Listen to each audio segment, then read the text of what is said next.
কঠিন হাসরের ময়দানে যখন মানুষ পানির জন্য হাহাকার করবে, জমিন হবে তামা, মাথার উপরে থাকবে সূর্য, হাজরিন মাথার মগজগুলো গলে গলে নাক দিয়ে সর্দির মতো পড়তে থাকবে।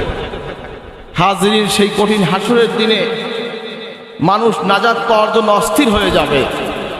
সমস্ত মানুষ নবী রাসূল ইয়া নফসি পড়বে, আর আমার নবী বলবে ইয়া উম্মতি। বলেন না সুবহানাল্লাহ। ভাইরা আমার, হাজরিন সেদিন এই তাসবিহ, এই আল্লাহ পাকের পবিত্রতা বরত্ব ঘোষণা যে দুনিয়ায় করেছি, এটা সেদিন কিয়ামতের ময়দানে মিজানের পাল্লায় আমাদের ওজনকে ভারী করে দিবেন। বলেন না সুবহানাল্লাহ।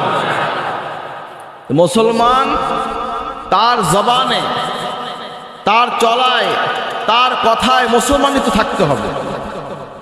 যখন কাজ শুরু করবে কি বলবে? বিসমিল্লাহ। কি বলবে? বলুন না, কি বলবে? কাজ শেষ করবে আলহামদুলিল্লাহ। শুরুতে বিসমিল্লাহ, সম্পাদন করে বলবেন আলহামদুলিল্লাহ।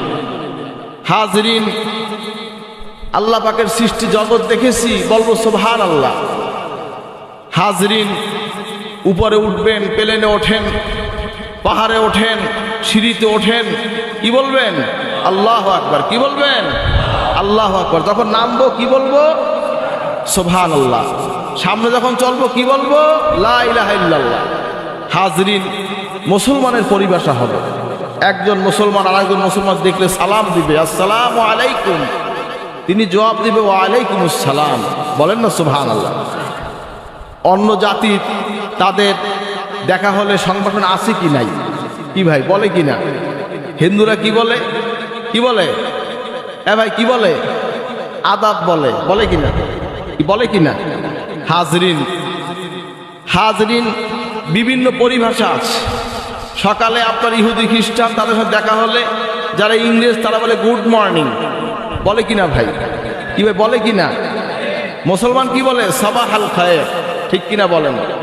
হাজরিন, এইভাবে মুসলমানের পরিভাষা আমাদের মধ্যে থেকে চলে যাচ্ছে। এ লক্ষণ কি ভালো না খারাপ? বলেন তো, ভালো না খারাপ? হাজরিন ভাইরা আমার, মুসলমান তার নিয়ম কানুন, তার যে তরিকা, এটা মেনে চলবে। বিজাতির অনুসরণ সে করবে না, এটাই মুসলমানের কাজ। ঠিক কিনা বলেন? হাজরিন, আজকে যেখানে আমরা উপস্থিত হয়েছি, এখানে এলেম শিক্ষা দেওয়া হয়। কি শিক্ষা দেওয়া হয়? বলেন, কি শিক্ষা দেওয়া হয়?